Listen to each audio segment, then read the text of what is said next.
আল্লাহর নবী রাহমাতুল লিল আলামিন বলে, মুমিন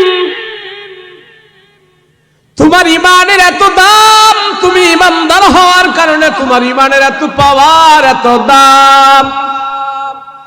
কোন মুমিন যদি বাজার দিয়ে হেঁটে হেঁটে যায় আর কাউকে যদি সালাম দিয়া মুসাফা করে, আসসালামু আলাইকুম ওয়া রাহমাতুল্লাহ মুসাফা করল, মুমিন একটা মানুষের সাথে হাসি মুখে কথা বলল, আল্লাহ কো মুমিন হওয়ার কারণে তোমার হাসি মাখা কথাটা হাসুরির ময়দানে আমি আল্লাহ তাআলা তোমার আমলনামায় নেক বানায়া পাঠায় দেব। মুমিন হওয়ার কারণে। মুসলমান ভাইরা আমার, মুমিনের ঈমানের কারণে তোমার জবান নাড়ায়া কথা বলার কোনো প্রয়োজন হয় নাই, তোমার জবান নাড়ায়া আওয়াজ করারও দরকার হয় নাই, শুধু তাকায় রইছো, সেই জন্য আল্লাহ তোমার গুনাহ মাফ করে দিতেছে। এটা একমাত্র ঈমানদারের ঈমানের কারণে, আল্লাহ তারে ভালোবাসার কারণে, আল্লাহ তারে মহব্বত করার কারণে। রাহমাতুল লিল আলামিন বলে, উম্মাহ শুনো শুনো, তোমার ঘরের ভিতরে আল্লাহ যে কাবা দান করেছে সেটা হলো তোমার গর্ভধারিণী মা। যতক্ষণ পর্যন্ত মায়ের চেহারার দিকে তুমি মহব্বত নিয়ে তাকাইলা, রাসূল বলেন খানায় কাবার দিকে তুমি তাকাইলা, খানায় কাবায় তাকাইলে যে সওয়াব আল্লাহ তোমারে দান করতো, তোমার মায়ের চেহারার দিকে তাকায়া তাকায়া মায়ের প্রতি মহব্বত সৃষ্টি করার কারণে আল্লাহ খানায় কাবায় তাকানোর সওয়াব আল্লাহ তোমারে দান করে দিয়েছে। এই সমাজে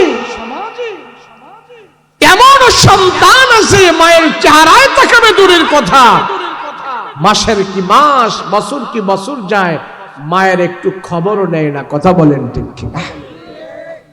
বাইজিদ বুস্তামি রাহমাতুল্লাহ আলাইহি জগৎ বিখ্যাত একজন আল্লাহর ওলি, কোন মাদ্রাসায় পড়ে নাই, কোন স্কুলে পড়ে নাই, কোন কলেজে পড়ে নাই, কোন ভার্সিটিতে পড়ে নাই, কিন্তু এই লোকটা আল্লাহর ওলি হইল কেমনে?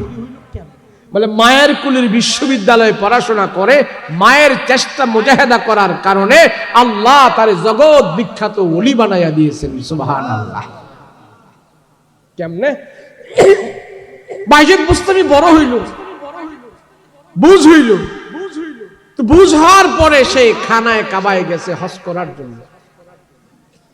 আল্লাহুম্মা লাব্বাইক লাব্বাইক লা শারীকা লাক লাব্বাইক লাব্বাইক বলে বলতেছেন বাইজিদ বুস্তামি রাহমাতুল্লাহি আলাইহি।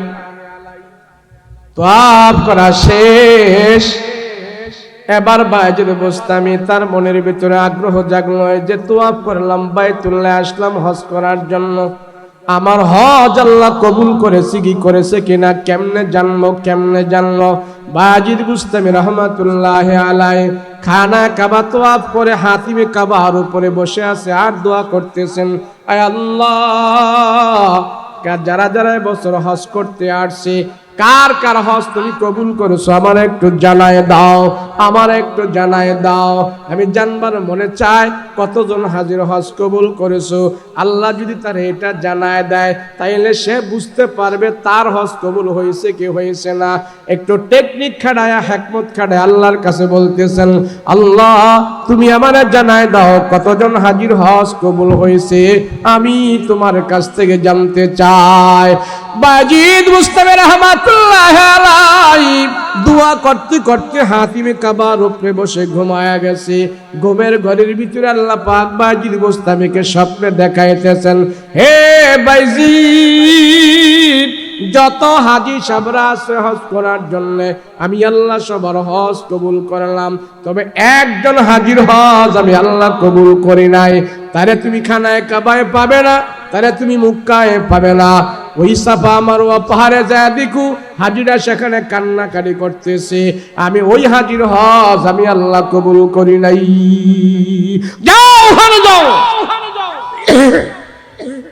বাইজিদ বুস্তামি রাহমাতুল্লাহি আলাইহি ঘুম থেকে জাগ্রত হইয়া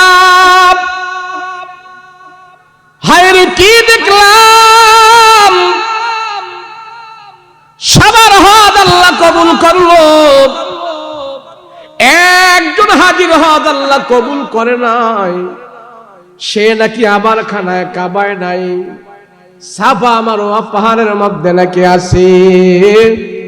খানায় কাবা থেকে একটা দৌড় দিছে, দৌড়ে সাফা মারওয়া পাহাড়ে যা খুঁজতেছে তুমি কেমন হাজি গো, তোমার হজ আল্লাহ কবুল করে নাই, তুই কেমন হাজিরে কেমন হাজিরে।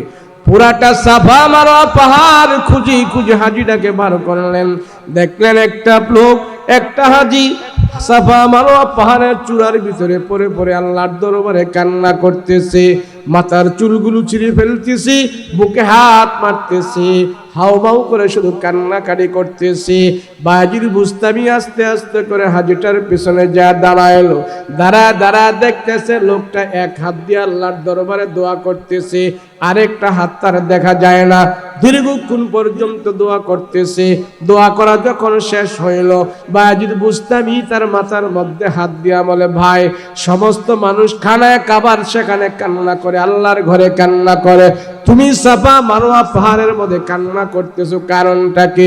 বলে জানো না ও ভাইজি, তুমি তো আমার ব্যাপারে জানো না, কেন তুমি এখানে আসছো বলো, তারপরে তোমার সাথে আমি কথা বলবো। এই পাহাড়ে আমাকে ছাড়া কোনো মানুষ আসে না, তুমি কেন আসছো, কারণটা কি?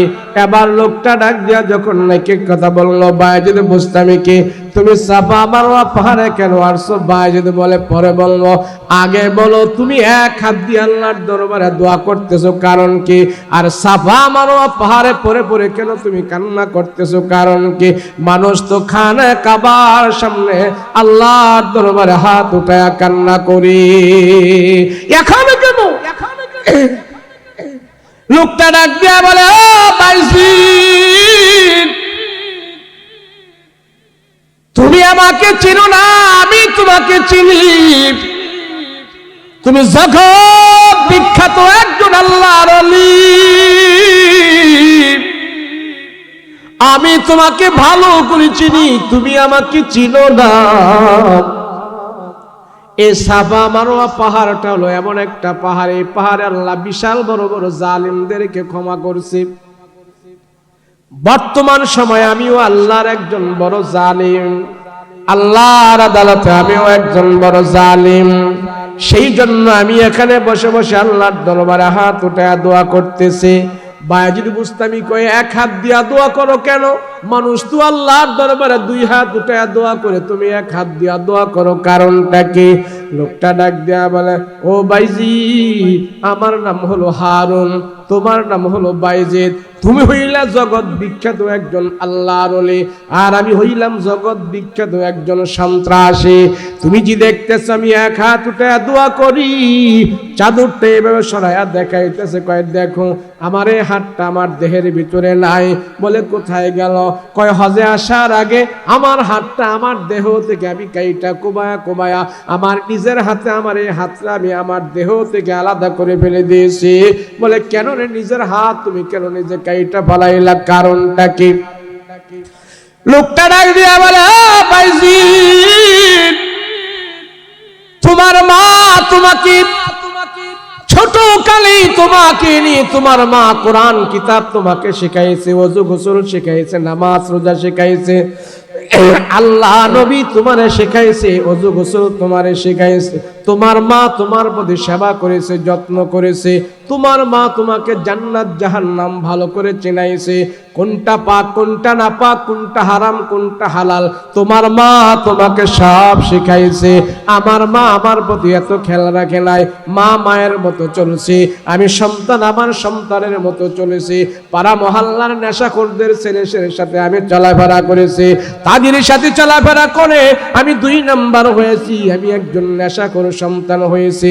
আমি একদিন নেশা করি, বাড়ির ভিতরে আসার পর আমার মায়ের সাথে বাকবিতণ্ড হয়েছে, আমি একবার উত্তেজিত হয়ে আমার হাত দিয়ে আমার মাকে আক্রমণ করেছে, আমার আক্রমণের কারণে আমার মা অসুস্থ হয়ে কিছুদিন পরে দুনিয়ার জমিন থেকে বিদায় হয়ে গেছে। আমি এখন হজে আসার আগে আমার মনটা কেমন যেন ঝাঁকুনি মারলো, কেমন যেন আমার মনটা বেচান হয়ে গেল, হায় রে আমি করলাম কি, আমার মাকে আমি হাত দিয়ে নিজে মেরেছি। আমার মা দুনিয়ার জমিনে আজকে নাই, আর আমি এখন খানায় কাবায় যাব। আমার হাত দিয়ে আল্লাহর খানায় কাবায় কেমনে ধরব? যে হাত দিয়ে আমি মারে মারলাম, ওই হাত আমি খানা কাবায় যায় কেমনে ধরব? সেই হিসাবে চিন্তা ভাবনা করে দেখলাম পাপের হাত নিয়ে আমি খানায় কাবায় যাব না। সেই জন্য আমার হাতটা আমি নিজে নিজেই বাইজিরে কোবায়া কোবায়া আমার দেহ থেকে আমি আলাদা করে ফেলে দিয়েছি। বাইজিদ মুস্তামি রহমাতুল্লাহ আলাইহি আশ্চর্য হয়ে গেল, কি ব্যাপার? হে সন্তান, তোমার নিজের অপরাধ তুমি নিজে জানিয়া তোমার হাত কাইটা ফালাইলা, তুমি একজন বড় মুমিন হয়ে যাইবা। যে নিজের অপরাধ নিজে বুঝি সে আল্লাহর একদম প্রিয় বান্দা হয়ে যায়। নিজের অপরাধ নিজে যাই না, চোখের পানি ফেলে ফেলে যখন আল্লাহর আদালতে কান্দা করে, কোনো মানুষ তারে ইসলাহ করা লাগে না, সে নিজে নিজে আল্লাহ পর্যন্ত পৌঁছতে পারে। যদি নিজের অপরাধ নিজের কাছে ধরা খায়, এই মানুষটা যদি আল্লাহর দরবারে কান্না করে, আল্লাহ পাক তার সবার আগে মাফ করে দেয়। বা যদি বুঝতামই আশ্চর্য হয়ে গেল, হায় রে, নিজের অপরাধ জানিয়া সে নিজের হাতটা কাইটা ফালাইলো। এইভাবে আল্লাহর আদালতে বাজিদ বুঝতামি তার জন্য দোয়া করা শুরু করলো, আল্লাহ তোমার বান্দা নিজের অপরাধ জানিয়া কাইটা ফালাইছে, মায়ের উপর আক্রমণ করছি, যে হাত দিয়া সেই হাতটা সে নিজে নিজে কাইটা ফালাইলো, আল্লাহ তুমি তারে মাফ করে দাও, ক্ষমা করে দাও। বাজিদ বুস্তামির কাছে আল্লাহর পক্ষ থেকে আলহাম চলে আসলো, সাবধান, এই বেয়াদবের জন্য তুমি আমার কাছে দোয়া চেও না, আমি আল্লাহ তারে ক্ষমা করতে পারি না। যতক্ষণ পর্যন্ত তার গর্ভধারিণী মা তারে ক্ষমা না করবে, আমি আল্লাহ তারে ক্ষমা করতে পারি না। সাবধান, এই বেয়াদবের জন্য তুমি আমার কাছে দোয়া চেও না। যাও বাইজিদ, তুমি ঘরে চলে যাও। তার জন্য যদি তুমি দোয়া করো, আমি আল্লাহ তোমাকে সাবধান করে দিলাম, তুমি আর আমার কাছে তার জন্য দোয়া চাইবা না। বাইজিদ বুস্তামিকে আল্লাহ ইলহামের মাধ্যমে ধমক দিয়ে দিলেন, তার জন্য আমার কাছে তুমি দোয়া চেও না, চলে যাও। যেই লোকটা নিজের অপরাধ বুঝে হাত কাইটা ফালাইলো, আল্লাহ তারপরও তারে ক্ষমা করে না, তার মায়ের সাথে বেয়াদবি করার কারণে। আমি বলবো এই ছেলেটার হজ কবুল হয় নাই, তার দোয়া কবুল হয় নাই, মায়ের উপর অত্যাচার করেছে। এই ছেলেটা নিজ থেকেই স্বীকৃতি দিয়েছে, আমার মা বাইজিদ তোমার মায়ের মতো আমাকে কুরআন কিতাব শিখায় নাই, আমাকে ওযু গোসল শিখায় নাই, আমাকে নামাজ রোজা শিখায় নাই, আমাকে আল্লাহ চিনায় নাই, আমাকে রাসূল চিনায় নাই। মা মায়ের হালাতে চলছে, আমি আমার হালাতে চলছি। এখন আমি কি করব? আমি তো পরিবেশ পাই নাই, মায়ের থেকে আমি আমার কোনো পরিবেশ পাই নাই, তালিম পাই নাই। সেজন্য আমি 2 নম্বর ছেলেদের সাথে চলাফেরা করে আমি 2 নম্বর হয়েছি। আল্লাহ আপনাকে মাফ করে দাও। বাইজিদ বুস্তামির সাথে সাথে কান্না শুরু করলেন, আল্লাহ আমার মা আমাকে আজকে ভালো রাস্তায় পরিচালনা করার কারণে, কুরআন কিতাব শিখানোর কারণে, মায়ের দোয়া পাওয়ার কারণে আমি আল্লাহ সারা দুনিয়ার মানুষের কাছে একজন সম্মানী মানুষ, আর তুমি আমাকে দেখাই দিলা এ হলো একটা বজ্জাত মানুষ। এখান থেকে আমাদের শিক্ষা নিতে হবে, মায়ের কারণে একজন আল্লাহর ওলি, আর একজন মায়ের কারণে সে হয়ে গেছে চির জাহান্নামী। কথা বলেন ঠিক কিনা? তো আজকে আমাদের মায়ের দিয়ে একই অবস্থা, কথা বল ঠিক না? আমাদের মায়েদের দিয়ে একই অবস্থা। মহিলারা, অনেক মহিলা নাকি আসছে মাহফিলে, হ্যাঁ আছে, ভালো করে শিখেন। সন্তান যখন আপনার পেটে আসে, এই সন্তান পেটে নিয়ে যদি কোনো মহিলা নগ্ন অশ্লীল সিনেমা টিভি দেখে, মোবাইলের ভিতরে অশালীন অসভ্য ছবি দেখে, সন্তান পেটের ভিতরে আছে, এই অসভ্য অশালীন ছবি মা যখন দেখতেছে, নাটক যখন দেখতেছে, সিনেমা যখন দেখতেছে, এই সিনেমা নাটকের আসরগুলো তার পেটের সন্তানের ভিতরে যে পড়তেছে। আপনি নাচানাচি গান বাদ্য দেখেন, পেটের ভিতরে সন্তান, আর এই নাচানাচি গান বাদ্যগুলো সন্তানের আসরে পড়তেছে। এই সন্তানটাও দুনিয়াতে এসে এটাও নাচানাচি আর গান বাদ্যই করবে। কথা বলেন ঠিক কিনা? রাহমাতুল লিল আলামিন বলে, উম্মত, আমার উম্মতের ভিতরে কোন মায়ের জাতি, কোন নারী জাতি যদি সন্তান পেটে নিয়ে যদি প্রত্যেক দিন সূরা ইয়াসিন তেলাওয়াত করে, রসুলের হাদিস, রসুল বলেন সূরা ইয়াসিনের ফজিলত বরকতের কারণে এই মহিলার পেটের ভিতর থেকে সন্তান দুনিয়াতে যারা আসবে, মহিলাকে এত কষ্ট দিবে না, এই নারী এত কষ্ট হবে না, সহজে আল্লাহ পাক সন্তানকে দুনিয়াতে ডেলিভারি করাই দেবে। কি পড়লে? সূরা ইয়াসিন তেলাওয়াত করলেন। যেই মায়ের পেটের ভিতরে সন্তান, গর্ভবতী মা, রাসূল বলেন প্রত্যেক দিন তুমি সূরা ইয়াসিনের তেলাওয়াত করো। আমরা বর্তমানে ব্যক্তিকেলে প্রমাণ, আমাদের সন্তান যারা দুনিয়াতে আসছে, আমাদের বিবিদেরকে আমরা প্রত্যেক দিন সূরা ইয়াসিন তেলাওয়াত করেছি। বিশেষ করে আমার 3টা সন্তান আছে, একটারও আলহামদুলিল্লাহ সিজার লাগে নাই। এই ইয়াসিনের উপরে আমরা আমল করেছি, অন্যজনকেও আমরা আমল করাইছে। যারা ইয়াকিন করে করে সূরা ইয়াসিনের আমল করেছে, যেই মহিলা, ওই মহিলার পেটের ভিতরে সন্তান আসছে, দুনিয়াতেও সন্তানটা আসছে। মা বাবার এত কষ্ট দিয়া দুনিয়াতে আসে নাই, মা বাবার মন জয় করে মা বাবাকে কষ্ট না দিয়ে কষ্ট কম হয়েছে। আল্লাহ পাক সিজার লাগায় নাই, পেট কাটতে হয় নাই, সহজে আল্লাহ দুনিয়াতে সন্তান ডেলিভারি করাই দিয়েছে। আল্লাহু আকবার। আমল আসেনি করে নাই। আল্লাহর নবী রাহমাতুল লিল আলামিন বলেন, ও মায়ের জাতি, যে মহিলার পেটের ভিতরে সন্তান আসবে, সন্তান আসার সাথে সাথে সেই মহিলা যদি পবিত্র কোরআনে কারিমের একটা সূরা আছে, সূরা ইউসুফ, এই সূরাটা যদি সে দৈনন্দিন তেলাওয়াত করতে পারে, নবীজি বলেন ফজিলতের হাদিসে আছে, এই মহিলার পেটের ভেতর থেকে যত সন্তান দুনিয়াতে আসবে, সন্তান পেটে রেখে মহিলা যদি সূরা ইউসুফটা প্রতিদিন তেলাওয়াত করে, রাসূল বলেন সন্তানের চেহারা সুন্দর হবে, দেহ গঠন ভালো হবে। আল্লাহ পাক রব্বুল আলামিন সূরা ইউসুফের বরকতে এই মহিলার সন্তানের চেহারা 24 সুরত, তার দেহ গঠন আল্লাহ পাক সুন্দর বানায়া দুনিয়াতে পাঠাইবে। আছে এই আমলগুলো? আছে নাই? আমাদের মা বোনেরা পেটে যখন সন্তান আসে, অনেক মা বোন শখ করে বলে, এখন তো কাজ কাম বেশি করতারি না, বসে থাকতে হয়, ভালো একটা 30,000 টাকার মোবাইল কিনা দিয়েন, এই মোবাইল দেখে দেখে সময়টা পার করব। আরে না, সময় পার করবেন না, এই মোবাইল দেখে দেখে আযাব আর গজব আনতেছেন, আর পেটের টারে নষ্ট করতেছেন। কথা বলেন ঠিক কিনা?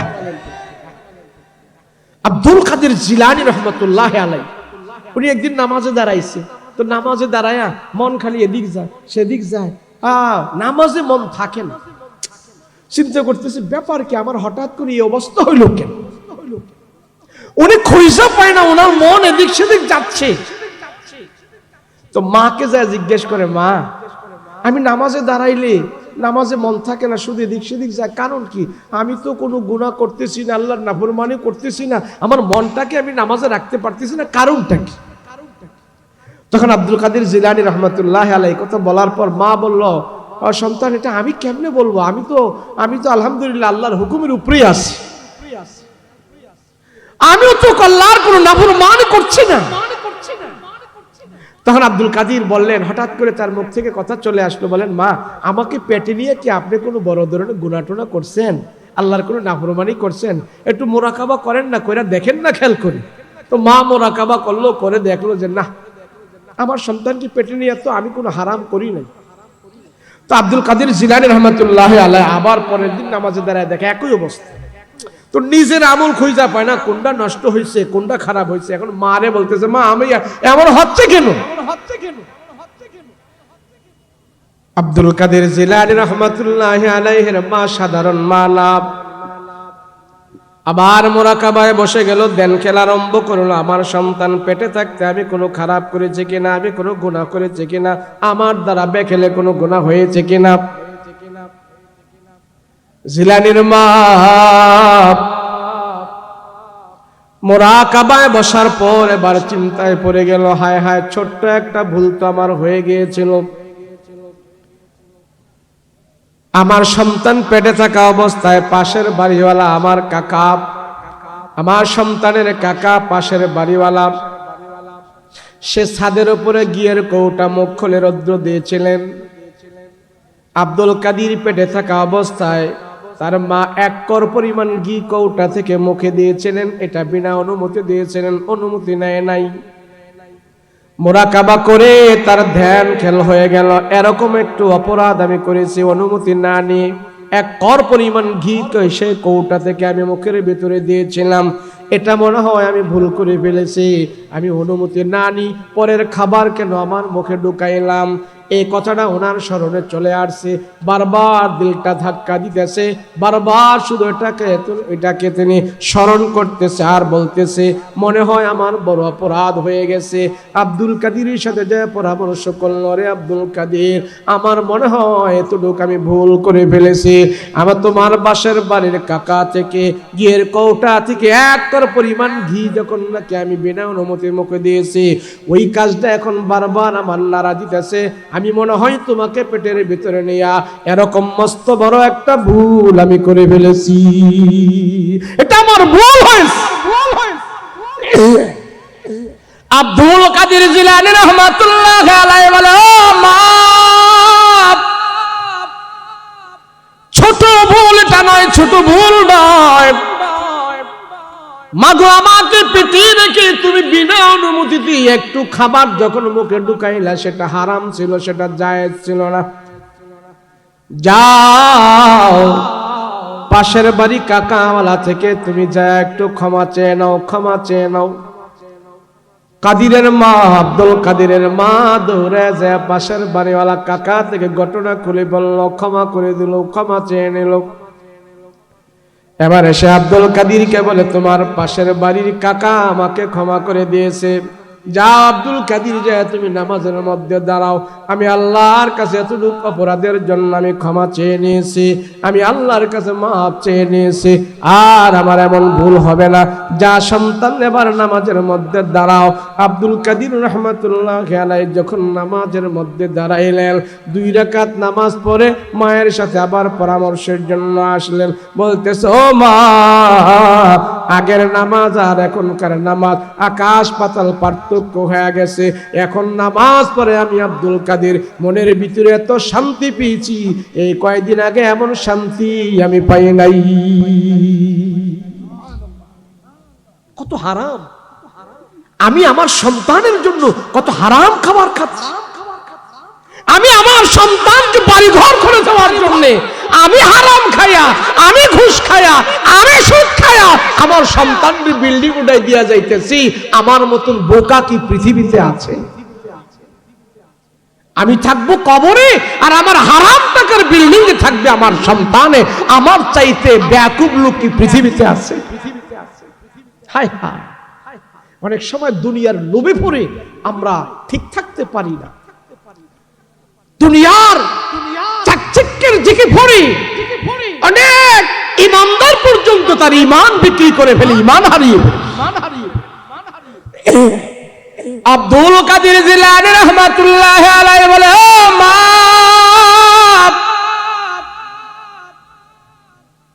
আগের নামাজ আর এখনকার নামাজ পার্থক্য হয়ে গেছে।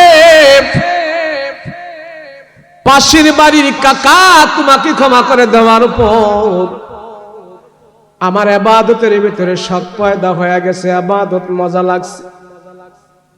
হারাম সুদ খায় মসজিদে গিয়ে ইবাদত করলে ইবাদত মজা লাগবে না। সুদের টাকাওয়ালা, সুদের মহাজন যত বড় সভাপতি হোক মসজিদের, ইবাদতে তার মজা আসতে পারে না।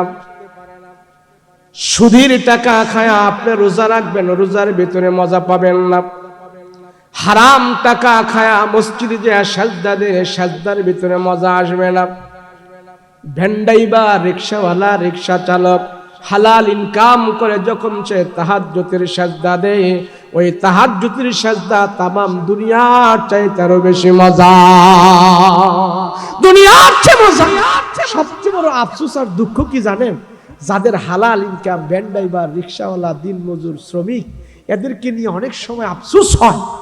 এদেরকে যদি বলি, ভাই একটু মসজিদে আহেন না, আল্লাহরে সাজদা দেন না, যান হুজুর যান, আমরা গরিব মানুষ, নুন আনতে ফান্তা পুরায়, আমরাও যদি আপনাদের মতো গিয়ে মসজিদে পড়া থাকি তো বৌজিবুল্লাহ খাইবো নাকি?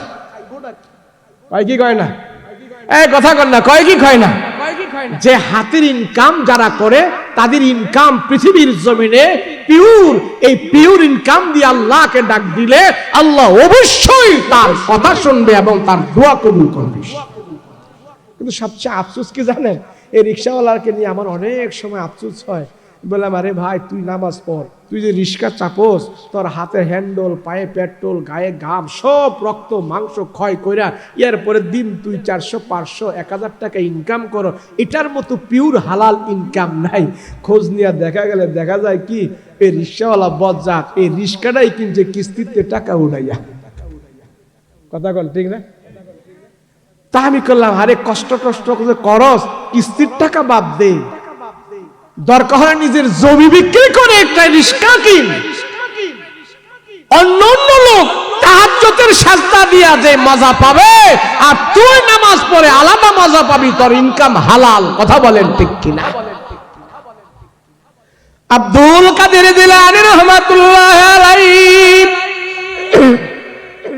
নামাজের সাজদা দিয়া মজা পায়, আর মাকে বলে, ও মা তুমি এতটুক হারামকে হারাম মনে করো নাই, কিন্তু আমি তো বুঝি ফেলেছি এখন এতটুক হারাম, এটা এতটুক হারাম নয়, এটা বড় হারাম ছিল। সে যখন তোমাকে ক্ষমা করে দিয়েছে, আমার নামাজের ভিতরে আমি অনেক স্বাদ পেয়ে গেছি। বোঝা গেল হারাম মাল ভক্ষণ করে ইবাদতের ভিতরে মজা পাওয়া যায় না, ইবাদতের মজা আল্লাহ পাক উঠায়া নেয়। এই জন্য সন্তানকে হারাম থেকে বাঁচানোর দায়িত্ব হলো মা বাবার, সন্তানকে নামাজ রোজা শিক্ষা দেওয়ার দায়িত্ব হলো মা বাবার। কথা বলেন ঠিক কি না? তো বাইজিদ বুস্তামি হজ কইরা দেখলো সন্তান খারাপ হয়ে গেছে তার মা বাবার কারণে। এই খারাপের ভিতরে পড়ে এই সন্তান যখন তার মারে মারছে, হাত পর্যন্ত কেটে ফেলাইছে, আল্লাহ তার হজ কবুল করে নাই। এটা কেন হইল? মা বাবার কারণে। কথা বলেন ঠিক কিনা? কিসের কারণে? মা বাবার কারণে। তাহলে আমার আপনার সন্তান যেন মানুষ হয়, না চাই কিনা আমরা? এই কথা কোন নাকি চাই? সন্তান মানুষ হওয়ার আগে সন্তানের মা বাবা মানুষ হতে হবে। কথা বলেন ঠিক কিনা? বাবা যদি সিগারেট খায়, বাবাই যদি সুদ খায়, বাবাই যদি ঘুষ খায়, আর পোলারে যদি কয় তুই আল্লাহর ওলি হবি, তুই বড় আলেম হবি, এটা কি সম্ভব? এই কথা কোন নাকি সম্ভব? বাবাই যদি সিগারেট না খায়, বাবাই যদি নেশা না করে, বাবাই যদি হারাম না খায়, বাবাই যদি বেনামাজি না হয়, বাবাই যদি ইমানদার হয়, বাবাই যদি সুন্নতওয়ালা হয়, সন্তানকে বললে এই কথার তাসির হয়। কথা কোন ঠিক কিনা? অনেক বাবা আছে, সন্তান মসজিদে যায়, দাঁড়িয়ে রেখে দিছে, স্কুল কলেজ ভার্সিটিতে পড়া ওই যে তবলিগে যায়া ভালো আলেম ওলামার সাথে চইলা সন্তান এখন দাঁড়িয়ে রেখে দিছে। তো পোলায় যখন বাইরে চাইছে, বাবায় হাসে। কি করে? হাসে। বাবার বয়স হইলো 50 বছর, পোলার বয়স হলো 18 বছর। তা 18 বছরের পোলায় দাঁড়িয়ে রেখে দিছে, 50 বছরের বাবায় দাঁড়িয়ে সাইড চালাইছে। বাবা চিন্তা করে, আমি থোতায় দাঁড়িয়ে রাখছি না, হ্যাঁ দাঁড়িয়ে রেখে দিছে, মেজাজটা কেমন খারাপ লাগে? লাগে না? লাগে না? হ্যাঁ।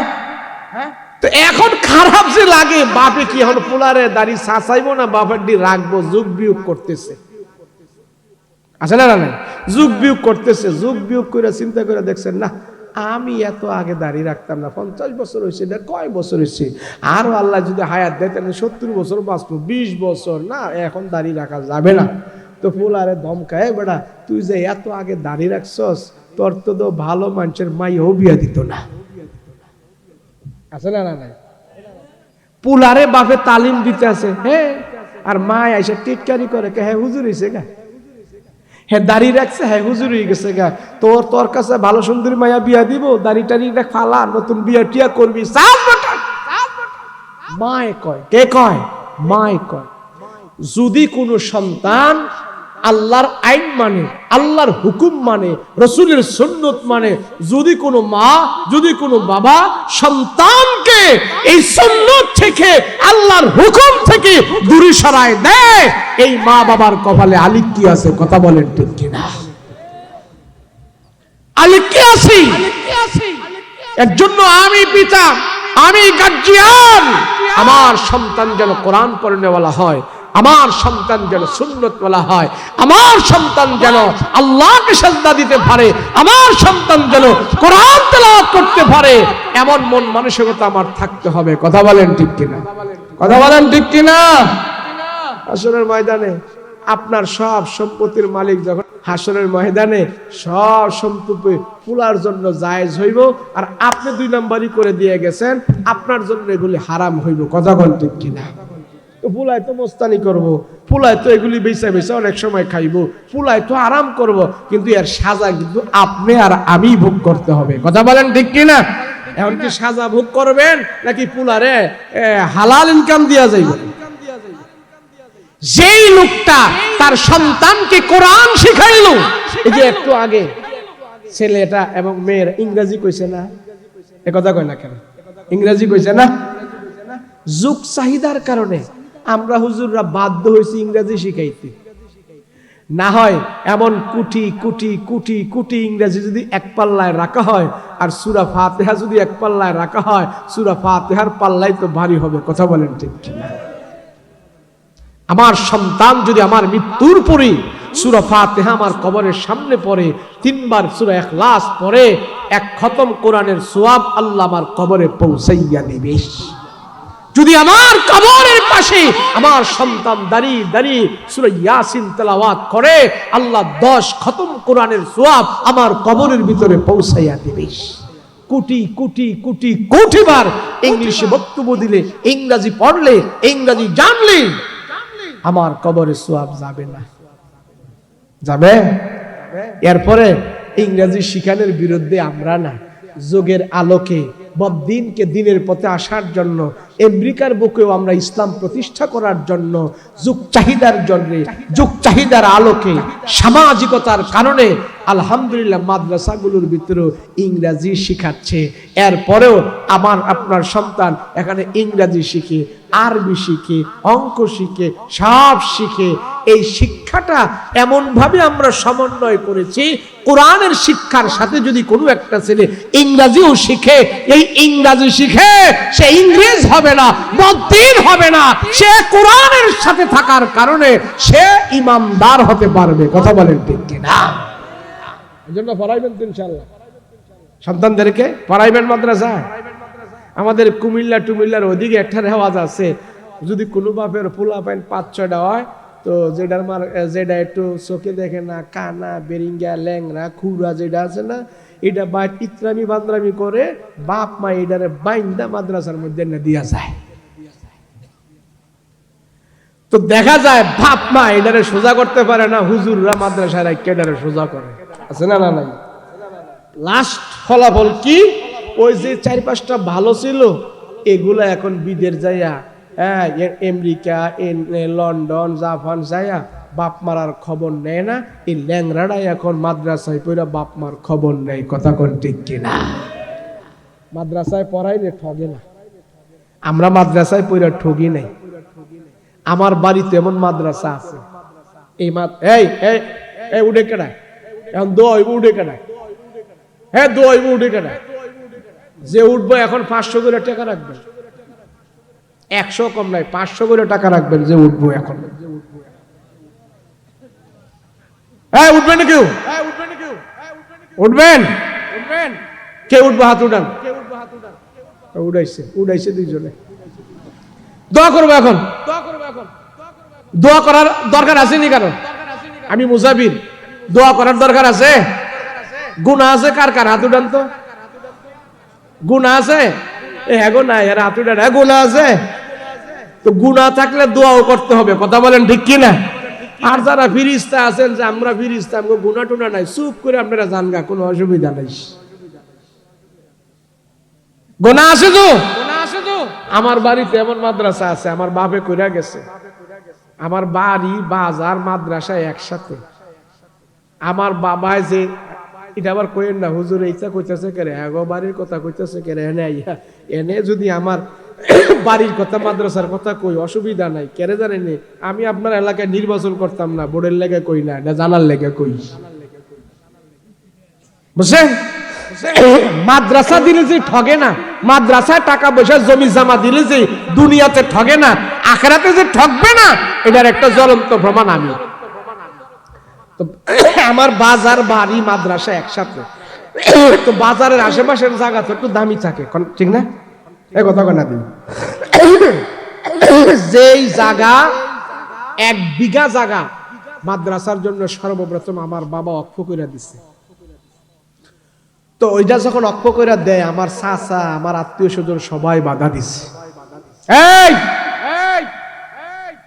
এই জায়গা তুমি মাদ্রাসায় দিও না।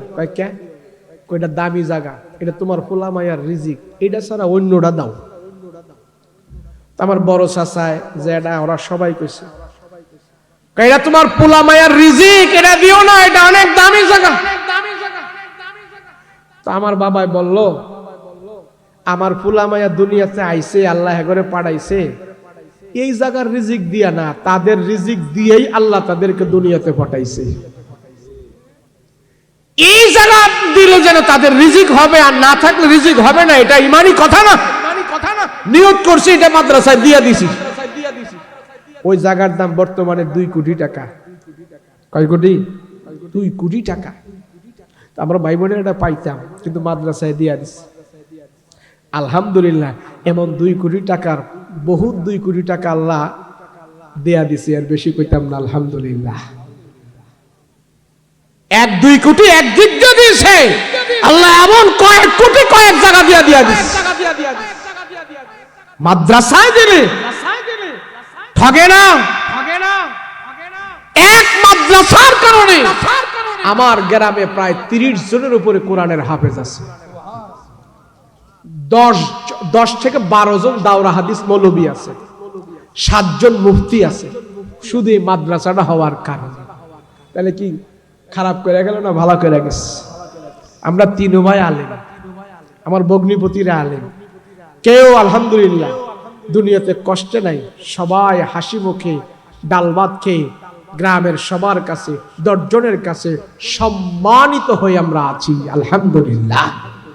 আমার এটা জানার বলার উদ্দেশ্য হইল, আপনারা তো অনেকজনের মাদ্রাসায় টাকা টাকা দান করতে, কোন জায়গায় পা জায়গা, হাই হাই 5000 টাকা কেমনে দিয়া দিন, 500 টাকা কেমনে দিয়া দিন। আরে আপনার 5000 আর 500 টাকা অন্য দিক দিয়ে আল্লাহ পাক 30 লাখ টাকার বরকত দান করবে।